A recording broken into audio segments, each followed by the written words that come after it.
Hi friends, ఈరోజు Sunday కదండి. అందరికీ హ్యాపీ సండే. నేనైతే చికెన్ ఫ్రై చేస్తున్నానండి. చాలా సింపుల్గా ఒక హాఫ్ కిలో చికెన్ ఉంటుంది ఫ్రెండ్స్. మనకి ఇది హాఫ్ కిలో చికెన్ శుభ్రంగా క్లీన్ చేసేసుకున్నాను. మనం చికెన్ ఫ్రై చేసే ముందు మనం దీన్ని అయితే కొంచెం ఉప్పు కారం వేసుకొని మ్యాగ్నేట్ చేసుకుందామండి. మనకి ఫ్రై చేసుకున్నప్పుడు ఇలా చేసుకొని మ్యాగ్నేట్ చేసుకుంటే మనకి టేస్ట్ అనేది బాగుంటుంది. ఇక్కడ నేను ఒక స్పూన్నర దాకా వేసాను. తర్వాత దీంట్లోనూ కొంచెం అల్లం వెల్లుల్లి పేస్టు, ఒకసారి అయితే మొత్తం చికెన్ అంతా కూడా కలుపుకున్నామండి. మొత్తం ఈ కారం మసాలా అంతా చికెన్కి బాగా కలిస్తే మనకి ఫ్రై అనేది టేస్ట్ బాగుంటుంది కాబట్టి ఒకసారి అయితే చక్కగా కలుపుకుందామండి.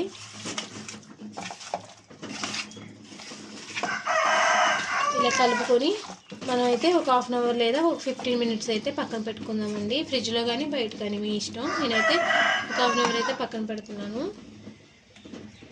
ఇక్కడైతే చికెన్ ఫ్రై అయితే చేయడం కోసం నేను అయితే ఒక 4-5 స్పూన్ల దాకా ఆయిల్ అయితే వేసానండి. ఇవి మనకి ఉల్లిపాయ అనేది కొంచెంసేపు ఫ్రై అవ్వాలి. ఈ ఉల్లిపాయలు మనకి కొంచెం ఫ్రై అవ్వాలండి. బాగా ఫ్రై అవుతే మనకి ఫ్రై అనేది టేస్ట్ చాలా బాగుంటుంది. దీంట్లో నేను ఒక హాఫ్ స్పూన్ పసుపును, ఒక హాఫ్ స్పూన్ సాల్ట్ అయితే వేస్తున్నాను. అయితే ఇందాక చికెన్ మనం మ్యాగ్నేట్ చేసుకున్నప్పుడు ఉప్పు అయితే వేసాం కదండి, అందుకని నేను ఇప్పుడు కొంచెం చూసుకొని తగ్గించి వేసుకోవాలండి. మనం ఒకసారి అయితే ఈ ఉల్లిపాయలను కలుపుకున్నాము. ఈ ఆయిల్లో మనకి ఉల్లిపాయ అనేది బాగా ఫ్రై అవ్వాలి. మూత పెట్టేసుకున్నామండి. ఉల్లిపాయ అనేది కొంచెం ఫ్రై అయింది కదండి. ఇప్పుడు దీంట్లోనూ అల్లం వెల్లుల్లిపాయ జీలకర్ర పేస్ట్ అయితే వేస్తున్నాను. ఆల్రెడీ మనం చికెన్లో ఇందాక వేసాం కదా ఫ్రెండ్స్.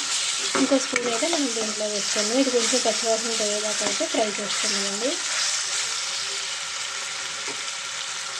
ఓకే అండి, ఇక్కడ మనం వేసిన అల్లం వెల్లుల్లి పేస్ట్ అయితే చక్కగా పచ్చివాసన పోయేదాకా ఫ్రై చేస్తాము. ఉల్లిపాయలు కూడా చక్కగా ఫ్రై అయిపోయినాయండి. ఇప్పుడు దీంట్లో మనం మ్యాగ్నేట్ చేసుకున్నాం చికెన్ అయితే వేసేసుకున్నాం.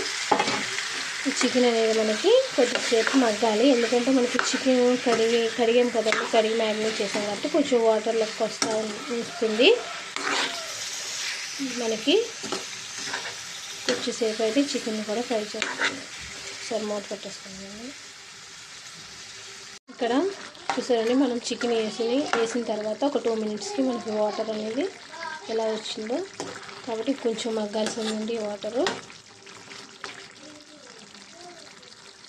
ఇక్కడ చికెన్ అనేది కొంచెం మగ్గింది కదండి. ఇలా మగ్గినప్పుడే మనం దీంట్లోనూ కారం, ధనియా పొడి, కొంచెం చికెన్ మసాలా కూడా వేసేసుకోవాలి. కారం అనేది ఆల్రెడీ మనం చికెన్ మ్యాగ్నేట్ చేసినప్పుడు వేసుకున్నాం కదండి, చూసుకొని వేసుకోవాలి. స్పైసీగా తినే వాళ్ళు అయితే కొంచెం ఎక్కువగా కూడా వేసుకోవచ్చు.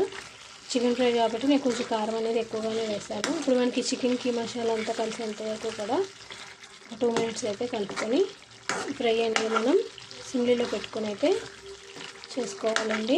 అప్పుడే మనకి మంచి పర్ఫెక్ట్గా వస్తుంది ఫ్రై అనేది. సారీ, చికెన్ చూసారండి, మనకి ఆయిల్ అనేది చక్కగా పైకి వచ్చేసింది.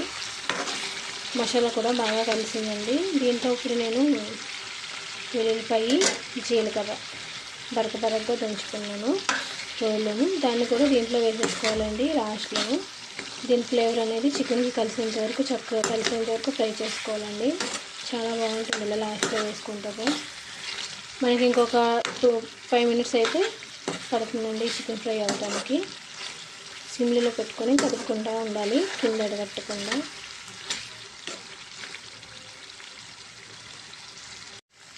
అయితే మనకి చికెన్ ఫ్రై అనేది అయిపోయిందండి. సరేండి, దీంట్లో ఇంకా లాస్ట్ పైన కొంచెం కొత్తిమీర వేసుకొని ఒకసారి అయితే కలుపుకున్నామండి మనం.